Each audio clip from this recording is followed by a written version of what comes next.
Hi everyone, I am Jay Farabidumaging, a BS Criminology, Section Q. We're going to discuss about psychogenic pain disorder and sexual behavior leading to sex crimes as to sexual reversals. So, psychogenic pain disorder. Personality disorder.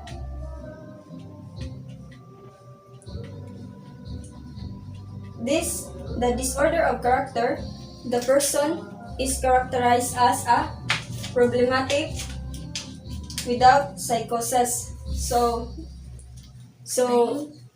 the personality disorder, this person is more problematic, and there are different types of personality disorder, which are paranoid personality disorder, schizoid personality disorder, schizotypal personality disorder, histrionic personality disorder, narcissistic personality disorder, borderline personality disorder, avoidant personality disorder, dependent personality disorder, passive-aggressive personality disorder, and compulsive personality disorder.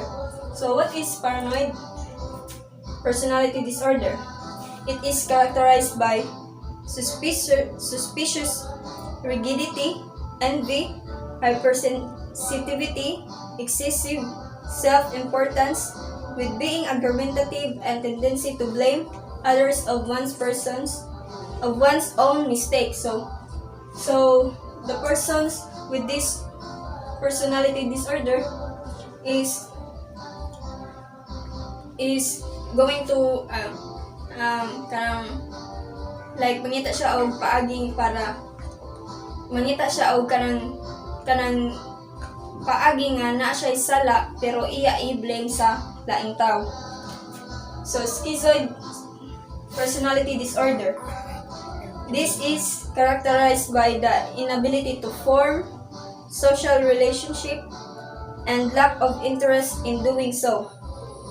The persons seem to express their feelings, they lack social skills, they are so-called the loners. So the persons with these personality disorders are the loners, na gusto lang mag-inusara or sometimes ka na murag lonely lang din kayo sila.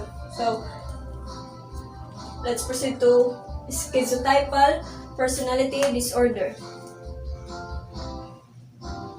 What is schizotypal disorder? It is characterized by seclusiveness, oversensitivity, avoidance of communication, and superstitious thinking is common. So, kadang kusog kaayo mo tuo og mga superstitious belief na. So, histrionic personality disorder. It is characterized by immaturity, excitability, emotional instability, and self-dramatization. Muna siya ang kanang napasa level na mature. Immature pa, mga level immature pa, mga bata pa kaayo. Then, hilig kayo mo sigdrama. So, narcissistic personality disorder. It is characterized by an exaggerated sense of self-importance and preoccupation with receiving attention. The persons usually expect and demand special treatment from others and disregards the rights and feelings of others. The next is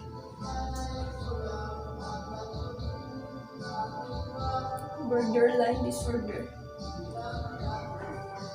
Borderline personality disorder. So, it is characterized by instability reflected in drastic mood shifts and behavior problems. The persons usually displays intense anger, outbursts with little provocation, and he is impulsive, unpredictable, and periodically unstable. Next is avoidant personality disorders. It is characterized by hypersensitivity to rejections and apprehensive alertness to any sign of social derogation. Persons is reluctant to enter into social interactions. And next is dependent personality disorder. It is characterized by extreme dependence on other people. There is acute discomfort and even panic to be alone. The persons lack confidence and feels helpless. So, mani ang kanang tao nga kanang kuan magdepende pa sa ubang tao or family kanang hadlok wa sila confidence ba, then mahadlok pun mag-inusara. So next is passive aggressive personality disorder. It is characterized by being hostile, expressed in direct and non-violent ways. They are so-called stubborn. Next, the last is compulsive personality disorder. It is characterized by excessive concerns with rules, orders, and efficiency, that everyone does things their way, and an ability to express warm feeling. The person is over-consciousness, serious, and with difficulty in doing things for relaxation.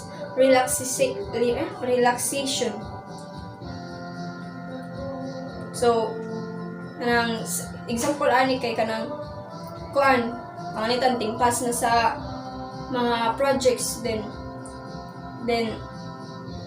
ang kanang murag masuko na ka, so naay kanang you're expressing warm feeling, then the persons is conscious, mag-serious na, then kanang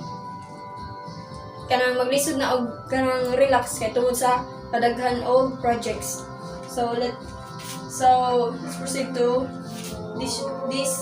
dissociative disorders.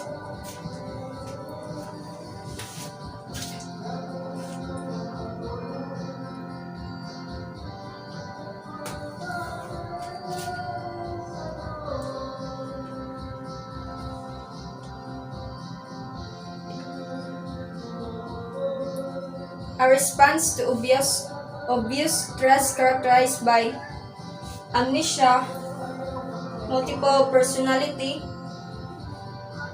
and depersonalization. So what is amnesia? So amnesia, the partial or total inability to recall or identify past experiences following a traumatic incident. So there are different types of amnesia, which is brain pathology amnesia and psychogenic amnesia. So what is brain pathology amnesia? The total loss of memory, and it cannot be retrieved by simple means. It requires long period of medication. So the example of this is when ma-aksidente ta, then maigo kaya nga to ang sana auto, di mo na makalimot ta tanan. Ang brain pathology kay ang kalayan nila sa psychogenic kay ang kani makalimot jud ka tanan. So what is the psychogenic amnesia? So psychogenic amnesia, failure to recall stored information, and still they are beneath their level of consciousness but forgetting material. So mauni ang kalayaan nila, ang brain pathology nakalimot tanan, pero ang psychogenic kay maka-remember pa siya sa mga memories. So multiple personality disorder, multiple personality. It is also called dual personalities. The reason manifests two or more symptoms or personality, usually dramatically different. So, thus is the personalization, the loss of sense of self, na kanang murag mawata sa tukaw galingon. It is called out of body experience. Mood disorder.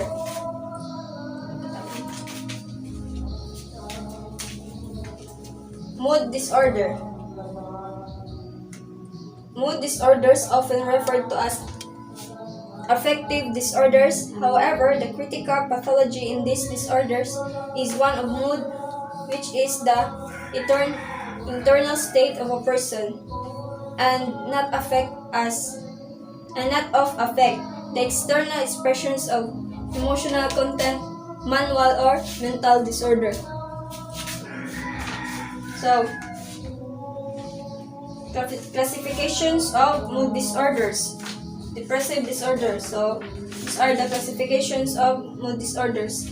Major depressive disorder, dystamic disorder, bipolar disorder, and cyclothymic disorder.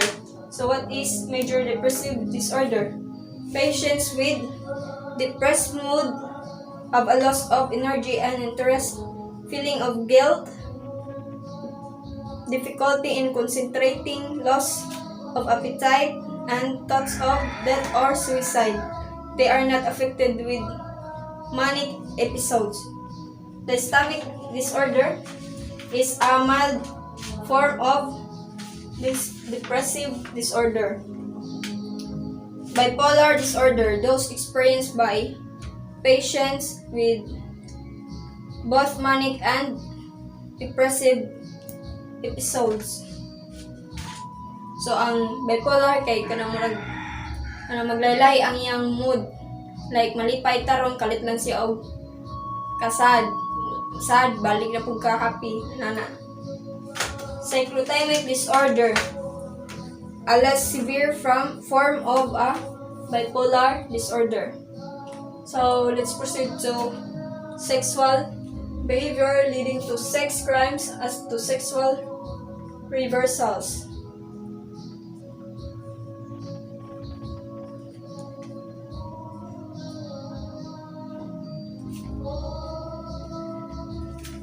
So, homosexuality, lesbianism or tribalism. It is a sexual behavior directed towards the same sex. It is also called as lesbianism or tribalism for female relationship.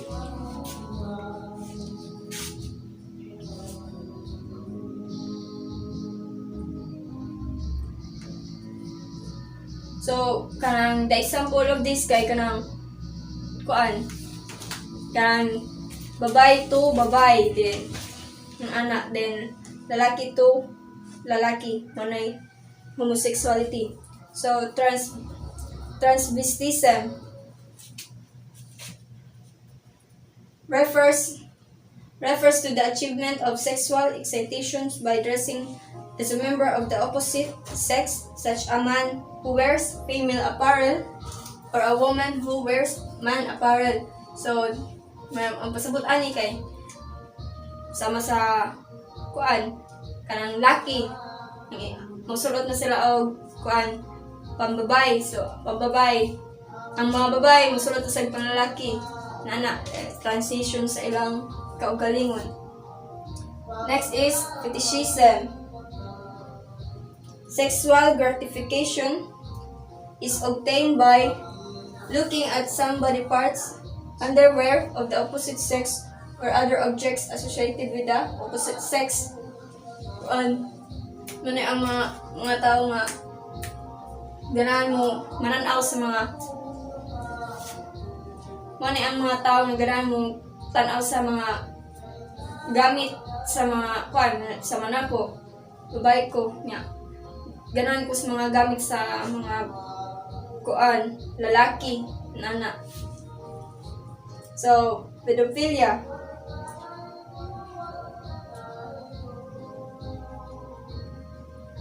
Pedophilia, a sexual perversion where a person has the compulsive desire to have sexual intercourse with a child of either sex. Next is bestiality. As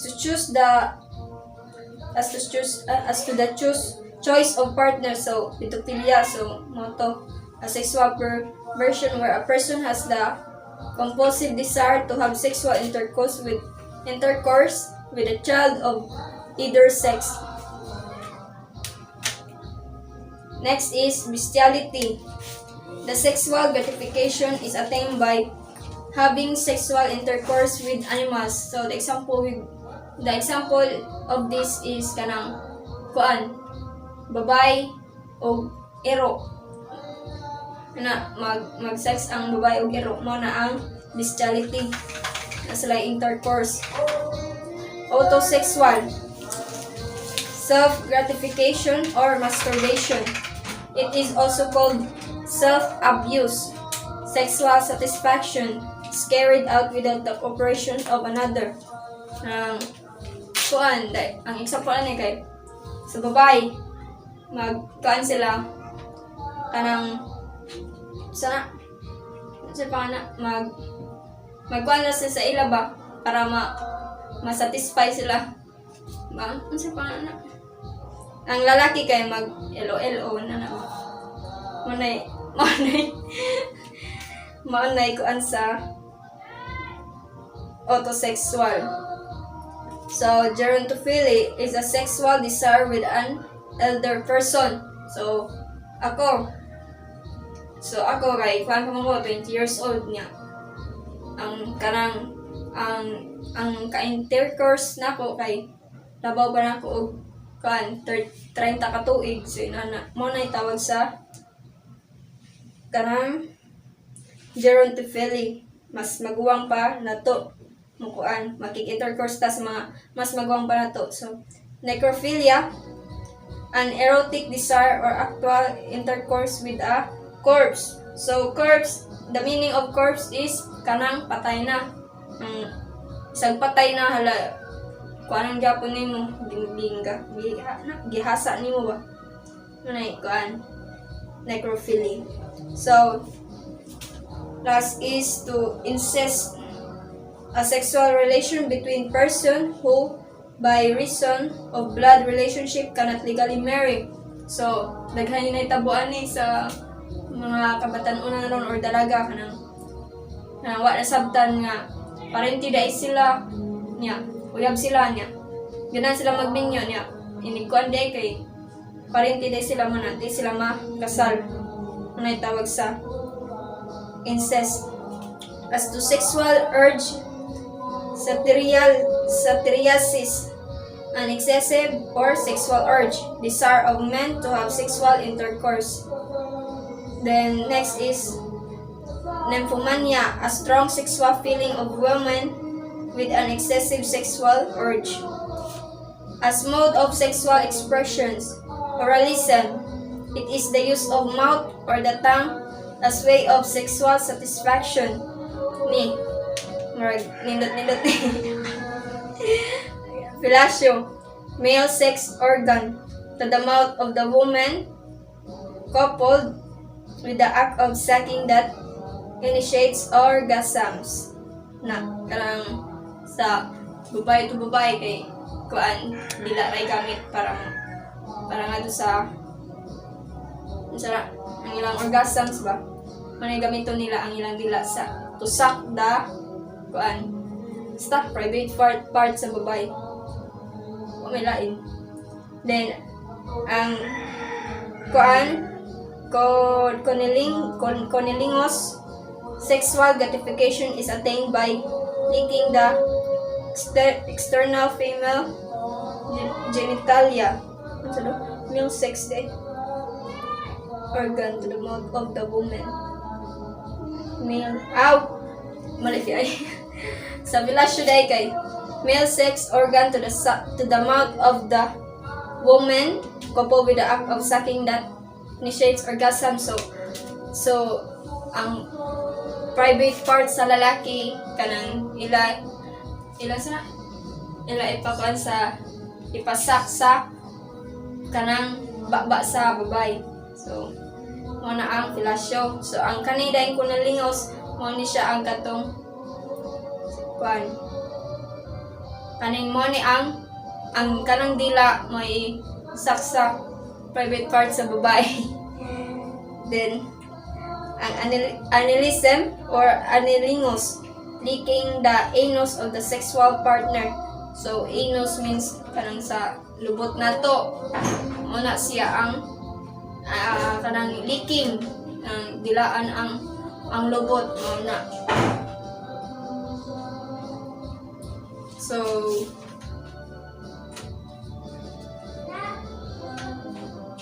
So I think that would be all. Thank you.